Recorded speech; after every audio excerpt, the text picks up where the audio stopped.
Assalamualaikum warahmatullahi wabarakatuh. Para mitra kaum dangu dongeng Sunda Cing Adnan. Alhamdulillah tiasa tepang dangu deui sareng Cing Adnan ya para mitra. Dina gelaran dongeng Sunda anu baris ngalajengkeun cumarios Munjung Gondoruo dina bagian ka-11.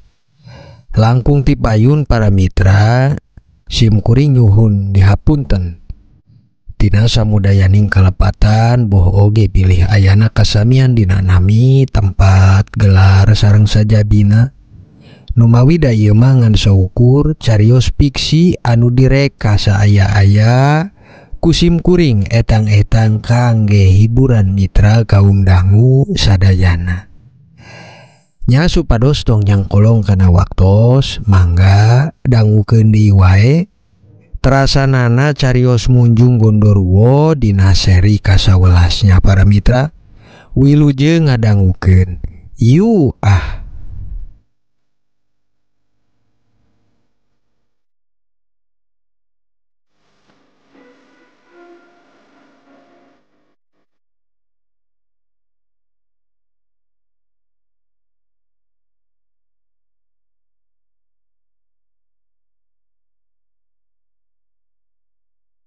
Para mitra kaum dangu, teu lami bah arom kaluar anjeunna mantun kana kertas anu kaserat nami manggaha jeung binalem. Lajeng enggal nepungan deui ka Mang Wawan anu ngantosan dina amben para mitra. Mang Wawan, anjeunna teh nyuhunkeun pituduh ti Abah kangge tiasa nimuhkeun pamajikanana anu saurna tos kabur ti imahna. Ceuk Bah Arom para mitra.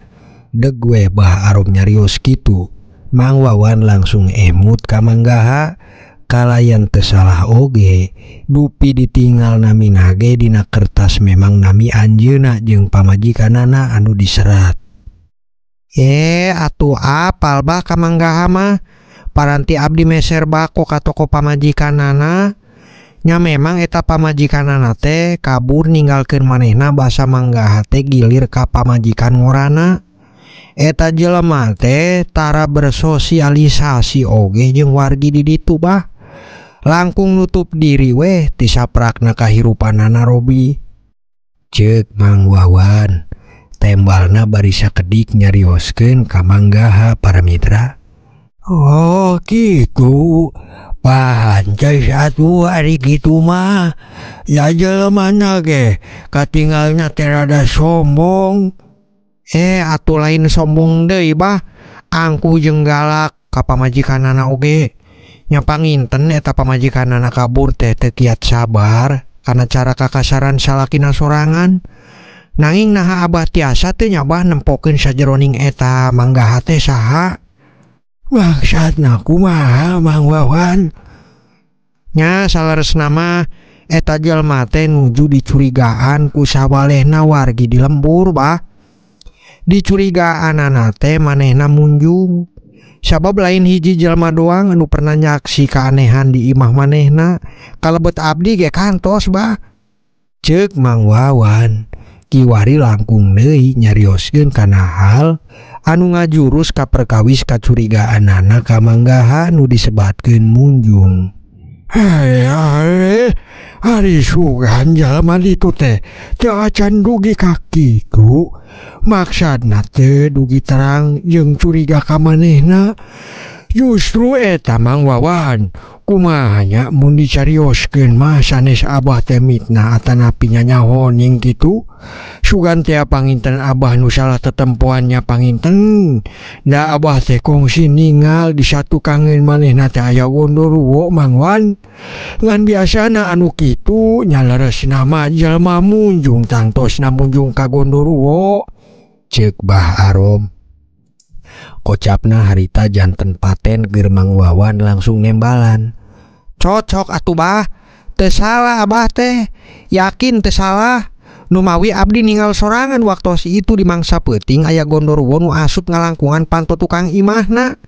Malihan pamajikan batur abdi oge aya nu kongsi disarean ku manehna kalawan nyipatkeun salakina Padahal mah harita teh salakin nuju sareng abdi bah. Mang Wawan lajeng serius dina perkawis ngobrolkeun ka Manggaha. Dumeh naon anu ditempona jeung naon anu geus dibejakeunana ku Bah Arom teh sami.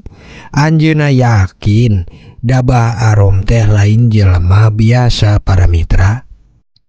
Ya Mang Wawan, sugan ieu mah da Abah teh langkung terangnya Abah bade naros we ieu mah nah geus aya kitu kajadian anu sanesna di lembur Mang Wawan. Anu sakintenna janten misteri nya sugan jeung sugan aya kakaitanana jeung ieu jelema. Taros Bah Arom ka Mang Wawan. Janten Mang Wawan ge emut kana kajadian layun jeunat anak Mang Diding jeung Mang Otas. Aya justru bah pernah katinggal ku jeunat babaturan dewek nanging nyaeta lah kumaha nya bade dijelaskeun ge hese buktosna teh ya. Nyaeta ku jeunat babaturan namina teh Mang Otas. Anjeunna teh ninggal aya makhluk Gondoruo ngadoker makam budak anu nembe dikubur isuk. Jeunat anakna Mang Diding di lembur abdi anu manggihanana teh malihan isukeun ka dituna teh janten korban oge sabab layon si jeunat teh aya tapak gegelan dina beuheungna sapertos digegel maung bah. Nanging katerangan langkung nama leuwih jelentre eta teh ditegaskeun ku pamajikanana dan nuju sare sakamar ngan pamajikanana kongsi ninggal aya Gondoruo anu nyekek jeung ngegel kana salakina dugi ka perlaya. Tembal Mang Wawan nu kiwari ka dieu keunana janten Bah Arom ge ngiring keheul ka Manggaha nu geus ditinggalna jelema kotor. Jelema teh banget ari kitu mah saking ka berdaya ku hawaduhnya dugi ka sasar lampah kitu nya atuh ulah diumbar atuh Mang Wawan pami kitu mah sabab ngabahayakeun jalain keur ayeuna hungkul ka payuna oge tangtos sarua bakal ngabahayakeun ka nu sejen ari kitu mah ceuk Bah Arom. Tembalna janten hiji sambungan kocap keur Mang Wawan nu justru keur neangan cara pikeun nganggesan sadaya kagorengan jeung katlengesan Manggaha kiwari nu yakin lain saeutik geus ngalapati ka batur nu dijadikeun tumbalna para mitra. Nah justru eta bah kulantaran ti dieu mah Abah sorangan geus kapalang lah urang duaan teh ngobrolkeun anjeunna. Numawi abdi sareng wakil di lembur nyaeta pawakil jari geh nuju milari cara ieu teh bah. Kumaha pikeun tiasa ngabuktoskeun kana sangkaan wargi-wargi sadaya ka manehna. Numawi mun cekap ukur ceuna jeung ceuna hungkul mah tangtos kalebetna ge fitnah. Numawi teu aya buktos anu nyata. Nah, sugan jeung sugan Abah teh tiasa ngiring ngabantos atuh kangge para wargi di abdi. Tangtos nama abdi nuhun pisan pamiti dieu urang teh tiasa ngabuktoskeun kacurigaan urang sadaya ka manehna salami ieu teh bah kalayan kaelmuan Abah kitu ceuk Mang Wawan. Gampang nama harita ngajak silih tulungan dina perkawis nu maslahat sanes manfaatna kangge wargi hungkul. Numawi mun tiasa dibuktoskeun ku Bah Arom ge tangtos ngaran Bah Arom bakal kasohor. Mang Wawan lupi perkawis kieu teh da teu gampang sapertos perkawis sejenna Mang. Nu pasti urang ge kedah nalungtik heula hiji-hiji pikeun tiasa muka kana eta rusiah manehna nu hartosna teu cekap ku waktu sakedeung ieu teh Mang Wawan. Janten memang sesahnya bah nembus kailmuan kuncen Manggaha teh.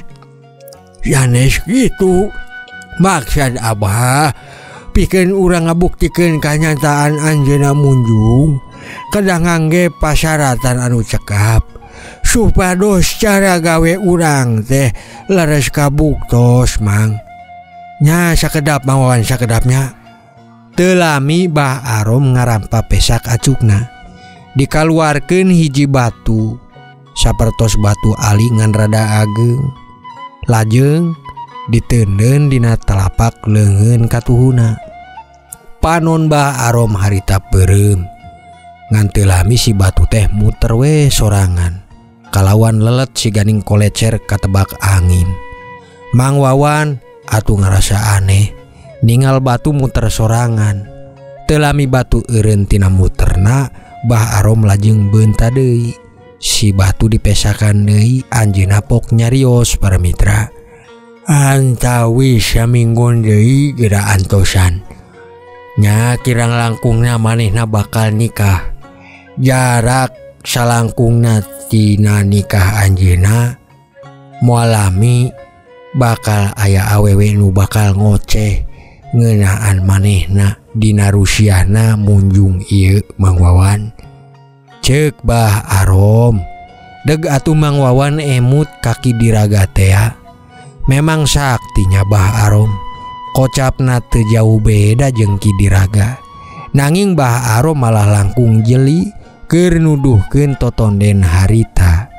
Alhamdulillah Bah, nu mawi pituduh ti Abah langkung jitu ieu mah. Sabab sate acana ku Abah ditempo teh nya sajujurna kami maksadna wargi di ditu kenging bong-bolong oge anu sami tinu ahli panuongan. Ngan kedal kocap kateranganana teu bisa nangtoskeun waktu sapertos Abah tadi. Anjeunna mah ukur mi beja bakal dibongkar rusiahna ku awewe. Ngan kiwari waleran ti Abah atuh langkung jitu kangge abdi mah. Kuring salut ka Abah kana pangabisana Bah. Ya, ulah kitu Mang Wawan. Saha wae ge sami ari leres jalemana bisa mah. Ngan panginten alasan saukur kitu kateranganana ti manehna nu mawi keur itu mah jauh keneh panginten waktosna. Janten anjeunna ukur mibeja saukur kitu. Sedengkeun kaleresan Abah waktosna geus deukeut. Janten kitu katerangan ti Abah. Dina hal ieu mah Abah insyaallah lah bakal ngabantos. Nya nanging mun leres kedah Abah ngabantos pasti bakal dibantos tiasa-tiasana. Upami teu tiasa mah atuh kedah kumaha da Abahna oge teu tiasa kumaha-kumaha. Ceuk Bah Arom.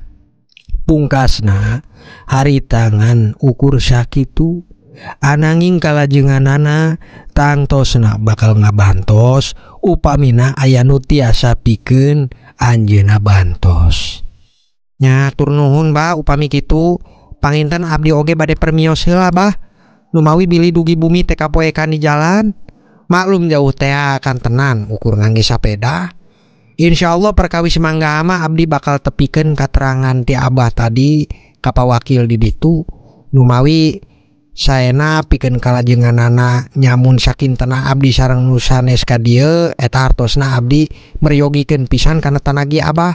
Pamugi Abah teh sing kersa oge tiasa mantuan kami sadaya dina hal ieu. Mangga Mang Wawan. Aduh nuhun oge laukna ieu teh. Berkawis eta tiasa mungkin ku Abah dibantos lah. Tang tos da numutkeun Abah tadi ulah diumbar. Sabab mun diumbar moal ayeuna jeung engke pasti bakal ngarugikeun ka batur-batur oge. Tembal Bah Arom.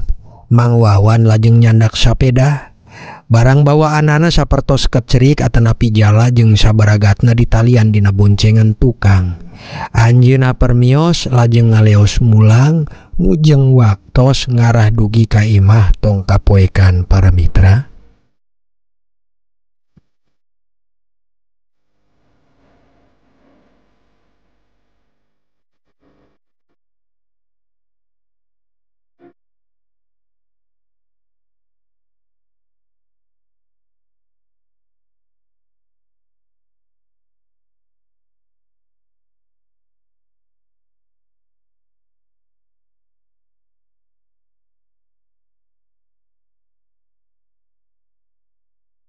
Para mitra kaum dangu, nyarioskeun kirang langkung jam 5 sonten.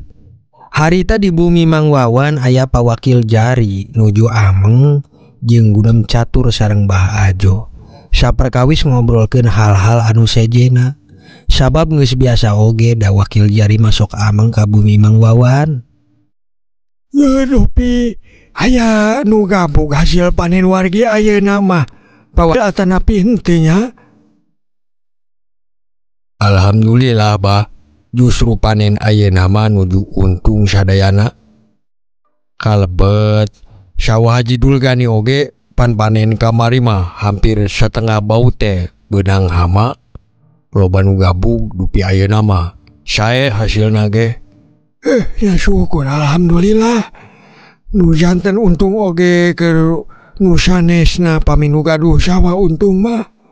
Sabab kasarna nu neangan keperikan jeung ayaban sesa anu dibuat ge pan kabagean atuh. Dupi ari Mang Wawan nuju dibuat ka sawah saha ayeuna teh bah? Si Wawan mah biasa sanes ka sawah Pak Wakil. Atanapi ka sawah nu sejena. Anjeunna mah nuju neangan lauk. Manehna mah ceblokan ge ukur gaduh 3 kotak hungkul. Kamari geus digarap janten teu aya ceblokan. Nya biasa we neangan lauk deui dari geus teu boga ceblokan mah. Ceuk Bah Ajo para mitra. Teu lami Nyi Murni kapayun mantun ci enteh kangge Pak Wakil jeung Bah Ajo. Mangga dileueut heula Pak Wakil. Ayana ukur ci enteh hungkul. Karepotkeun wae ceuk. Padahal mah teu kedah. Ukur mampir sageudeng da abdi mah. Teu sawios Pak Wakil. Salagi aya mah disuguhan nya dikaluarkeun.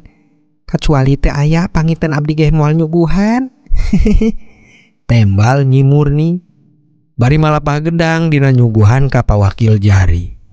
Teu lami kitu Mang Wawan dongkap para mitra. Nah itu Mang Wawan. Ti kalimana ngajal lauk teh Mang Wawan. Taros Pak Wakil jari ka Mang Wawan anu nembe dugi ka bumi. Nya Mang Wawan bari nyenderkeun sapeda jeung udaran kecerik oge kembuna ti boncengan sapeda Mang Wawan teh ngawaler. Ti Kali Cangkok Pak Wakil. Atuh jauh teuing Mang Wawan. Kenging loban teu laukna. Nya kumaha si Pak Wakilnya ngaran usaha uprak apruk mah di layanan we sanajan jauh oge. Mun ngagugu hoream ada kuring ge sami hoream. Tapi pan kabutuhan mah kumaha sih nyarelek wae Pak Wakil. Dupi ari kenging mah ieu teh alhamdulillah nuju bebeunangan. Ngan lauk mah diica langsung di ditu ka palelangan. Kaleresan aya bakul ayeuna mah di ujung pintu caina teh Pak Wakil. Ceuk Mang Wawan. Nyi Murni ge rikat. Ngabantosan mantun kecerik jeung kembu ka tukang. Lajeng nyuguhan ka salakina ku cinteh anu sami kawas Pak Wakil. Mang Wawan harita jurut calik sareng bari guna catur diamben payun para mitra. Nah kaleresan aya Pak Wakil di dieu. Kieu eta Pak Wakil. Tadi kuring di ditu teh aya manggaha Pak. Tos tataros ka kasepuhan di Cangkok. Numawi abdi kaleresan sapeda teh dititipkeun di bumi anjeunna. Kuring rineh ngecerik manggaha mulang. Ngan teu paamprok antawis abdi jeung anjeunna mah. Tah saur anu gaduh bumi teh anjeunna teh dongkap nuju milari syariat naroskeun di mana binalem kiwari. Ceuk Mang Wawan bari harita ngalinting bako. Ngawalan gunem catur ku nyarioskeun hal perkawis manggaha anu tos tatamu ka Bah Arom. Nah tuh bisa terang kitu kumaha Mang? Taros Pak Wakil ka Mang Wawan. Nya harita Mang Wawan ge balaka we ku saaya-aya katerangan anu nembe dikengingkeunana para mitra. Puguh teh kieu Pak Wakil. Kawitna kuring rengseng ngajala lauk pek Bah Arom teh ngawartosan. Nembe aya anu dongkap nyuhunkeun pituduh goibna. Semahna teh ti lembur gorowong. Anjeunna teh masieun seratan. Nami anu diseratna teh nyaeta manggaha. Ngeunaan bin jeung bintina nyaeta bintina binalem. Atuh cek kuring teh apal ari ka manggaha mah. Ngan ulangkung deui janten piwartoseun abdi ka Pak Wakil ayeuna. Bah Arom teh nyarios yen manggaha teh nyupang atanapi munjung ka Gondoruwo Pak Wakil. Tembal Mang Wawan para mitra. Atuh pawakil jari anu ngadangu kitu janten teg rasa manahna ngorenjag. Palai terang lajengan cumarios atanapi carita ti Mang Wawan harita. Nah gening bisa nyaho eta bah arom teh Mang Wawan. Nah kawitna aya picariosen jeung Mang Wawan heula. Atuh tong salah pawakil justru eta. Mun kawitna aya carios ti kuring heula mah atuh sarua jeung kuring ge nganggep bohong. Anjeunna justru nyarios kitu teu di kawitan ku kuring. Anjeunna we nyarios ti heula. Saur anjeunna teh singkah ade Mang Wawan eta jelema teh kotor. Ceuk Mang Wawan. Anjeunna teras nerangkeun rupi warta nu dikengingkeun tina Gunem Catur jeung Bah Arom tadi. Janten memang leresnya atuh mangga teh munjung teh Mang Wawan. Moal nyalahan pawakil. Sing percanten ka kuring. Sanes kuring teu hati-hatinya palebah dieu mah. Hanas da kuring teh atuh alimit nah oge jalmina. Nanging numutkeun beja jeung katerangan bo ti Bah Arom tadi atanapi ti Ki Dedaga nya ieu teh aya saruana lah pawakil. Maksudna kumaha? Sarua palebah manana ieu teh Mang Wawan? Taros pawakil jari dupi ngarasa teu acan sadaya ngadangu beja nu pasti ti Mang Wawan ngeunaan katerangan anu dikengingkeunana ti Bah Arom.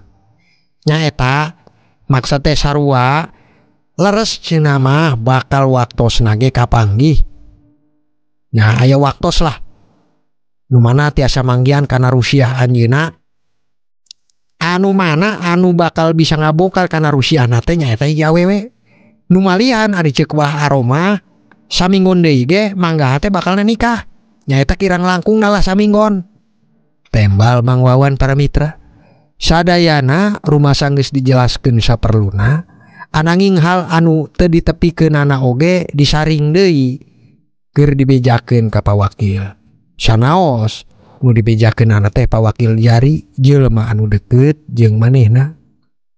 Wah, atuh berarti pami kitu mah Mang Wawan aya bener jeung bakal nakapanggih misteri ieu teh. Nya tadi teh nu Mang Wawan tepikeun. Hebat ari kolot baheula nya. Saluju katerangan teh teu jauh beda jeung nu ahli sejenna. Nya cobi atuh kangge langkung mastikeun wae ieu mah Mang. Urang pastikeun saminggon deui ka manggaha. Lares bakal nikah tanapi henteu. Mun sakintena lares nikah aya bahan urang kudu ngajugjug ka Bah Arom ka ditu. Nu mawi anjeunna langkung paten panuduhanana keur mentaskeun perkawis ieu. Jeung ulah diumbar atuh Mang. Perkawis ieu teh dinten teu ge sabab pasti yang ngarugikeun ka batur. Ceuk pawakil jari, harita ringkesna mah ngangkat katerangan tinu beja Mang Wawan tadi. Cara saminggon pikeun ningalikeun manggaha naha bakal leres nikah jeung henteuna. Janten eta teh pikeun tolak ukur meunteun elmu pangabisana Bah Arom kiwari. Sakintena leres saminggon deui manggaha teh nikah atuh tidinya pasti Bah Arom bakal dijugjugan ku pawakil jeung nu sanesna.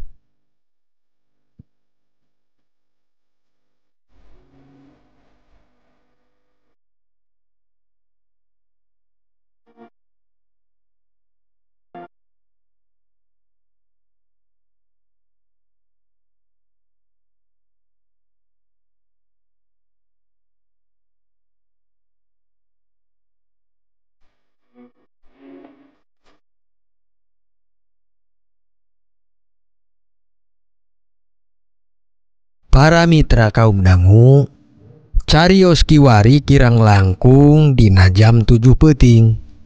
Sora tongere tarik kasada ti jajaran pakebonan teh di gunung.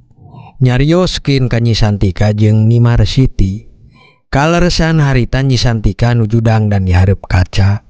Ngageugelis rarai maneh ku sagala bedak jeung golonganana dugi kageulis teh leres pisan nyatana para mitra. Numawi harita manehna geus boga janji teh jeung manggaha yen peuting ieu manggaha bakal datang deui keur nganjang ka anjeunna. Samentawis kitu bari ngantosan Ni Marsiti teh naros ka Nyi Santika. Kumaha janten maksad kapayuna keur anjeun teh geulis kasigaha. Tangtosna nini kuring bakal ngajak ka anjeunna supados kersa enggal nikahan kuring.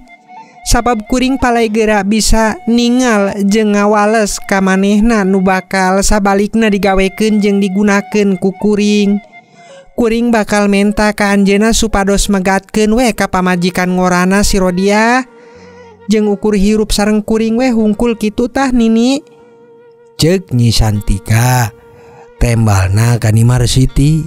Janten kahartos keur Ni Marsiti. Istuning tujuan manehna mah keur ngabalikeun kaayaan. Oge ngara bisa ngamilikan manggaha sapinuhna keur anjeunna sorangan. Nya ari kitu mah sae berarti tujuan maneh teh rencana nama. Nanging kumaha walesan kangge kaninina tuh. Taros Ni Marsiti nu mawi dina hareupan anjeunna nyaeta dina harapan Ni Marsiti justru Nyi Santika teh kedah nama bisa keur mawa untung kangge dirina. Sabab sahenteuna kiwari binalem bisa robih rupa janten Nyi Santika pan alatan ilmu ti Ni Marsiti teh para mitra. Nini teu kedah bimbang ka kuring. Pasti Nini bakal kenging untung kangge perkawis harta jeung sadayana Nini. Tembalna Nyi Santika ka Ni Marsiti. Nanging Ni Marsiti nyelah tembal deui nu kiwari langkung regep ngarah kana elmuna. Lain perkawis kitu Santika. Nu dimaksud Nini mah kasampurnaan ilmu maneh masih can katutup mun maneh teu acan numbalkeun jelema nu dipikanya ku maneh. Sedengkeun mun maneh teu acan bisa numbalkeun, tangtos Nini masih kene can bisa disebat sampurna nurunkeun ilmu ka maneh teh. Nya tangtos namun Nini maot bakal tiasa tentrem teh moal janten atuh tangtos bakal marakayangan. Sabab kasampurnaan Nini pan kedah direngsekeun heula ku maneh. Pan maneh geus janji ka Nini bakal turut jeung tumut parentah Nini. Tembal Ni Marsiti tegas maksudna kana perkawis kasampurnaan ilmu nyirit Kunti. Kiwari Nyi Santika nu dijadikeun pangwaris ilmu keur kabutuhan Ni Marsiti sorangan ngarah leupas tina bahaya eta ilmu atuh kedah saenggalna dipilampah ku Nyi Santika. Nyaeta supados Nyi Santika teh janten leres-leres nu ngawarisan ilmu nyirit Kunti. Sabab eta ilmu kedah diwariskeun ka batur samemeh nu ngageugeuhna maot. Nu mawi mun maot mawa ilmu nyirit Kunti tangtos maotna moal sampurna bakal marakayangan janten jurig atanapi Kunti lah anak. Kitu numutkeun katerangan dongeng-dongeng ti kolot mah ngeunaan kana ilmu nyirit Kunti teh para mitra. Nya terang maksud Ni Marsiti harita Nyi Santika atuh rada bingung. Sabab kalersan mun anjeunna kedah numbalkeun manggaha tangtos jauh tina tujuan anu palai ngambilikan manggaha sapinuhna. Sabab hatena teu bisa bohong, anjeunna masih gaduh cinta ka manggaha. Perkawis eta tangtos Nini tangtos ku abdi bakal ditumbalkeun. Nu mawi pan syarat pitumbaleun kangge perkawis eta teh pan kedah jelas heula yen manehna teh kalebet kaluargi abdi. Sedengkeun ayeuna kocapkeun we atuhnya abdi teh pan sanes nalem deui nanging Santika tangtos abdi teh atuh kedah janten bojona heula Nini. Mungkin mun abdi entos rumah tanggi jeung anjeunna nya mungkin ditumbalkeun eta salaki abdi teh kangge kasampurnaan Nini. Waler Nyi Santika ka Ni Marsiti. Padahal mah jawaban kitu teh teu saluyu jeung eusi hatena para mitra. Dina jero manahna aya hal anu goreng nu bakal ngahianatan ka Ni Marsiti. Sabab tadi teh mun dicarioskeun mah Nyi Santika teh masih neundeun cinta anu nyata ka manggaha. Nu tangtosna moal nya kedah numbalkeun manggaha keur kabutuhan ni Marsiti. Alus pamikitu mah anaking nanging awas maneh teh hianat ka nini keun we salaki maneh tangtos bakal ditelukun ini sorangan sabab masih kalebet menang oge sanajan teluh teh dilakukeun ku nini nu mawi pan maneh teh kalebet murid nini. Tembal nak ni Marsiti diiringan ku anceman ka Nyi Santika. Tangtos terang kitu Nyi Santika janten melang atuh para mitra, hatena bimbang jeung kasieun dugdag adu kabingung neangan cara keur bisa udar tina perkawis harita. Ih Neng Nong para mitra, dongeng na kabujeng Neng Nong. Panginten sakitu anu tiasa kapihatur dina ayeuna. Insyaallah urang lajengkeun deui cumarios munjung gondoruwo dina seri ka-12 ya para mitra. Sakitu anu tiasa kapihatur simkuring nyuhun pangapunten tina samudayaning kalepatan. Sapunyere pegat simpai paturai patepang deui. Wassalamualaikum warahmatullahi wabarakatuh.